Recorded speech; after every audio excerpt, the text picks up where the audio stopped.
कि अगर मेरे पेपर भी हो रहे हैं, नाराज मुझ पर रोजा फर्ज होगा क्योंकि मैंने पढ़ना भी होता है। दूर पेपर देने हैं, इम्तिहानात का सिलसिला, इम्तिहानात तो अपने जदवल के हिसाब से चलते रहते हैं, वो रमज़ान वगैरह को नहीं देखते।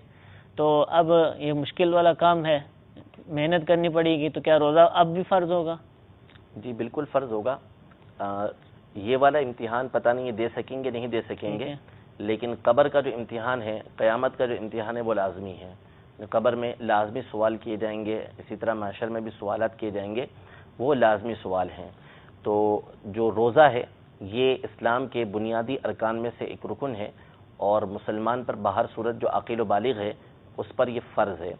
यहाँ तक कि ये तो पेपर का मामला है ना, फ़ुक़हा कराम ने यहाँ तक लिखा कि कोई शख्स मजदूरी करता है, नान बाई है, तंदूर के अंदर नान लगाता है, ये इसका काम है, वो मुश्किल काम है, मुश्किल तरीन काम है, पेपर से मुश्किल काम है उनके बारे में। और मुश्किल काम के अलावा दूसरी बात ये कि ये तो रोज़ी है ना बंदे की, उसी के ज़रिए वो घर चला रहा है अपना।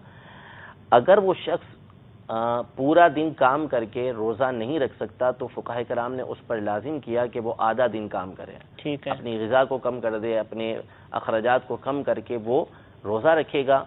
उसको काम की वजह से रोज़ा छोड़ने की इजाज़त नहीं है।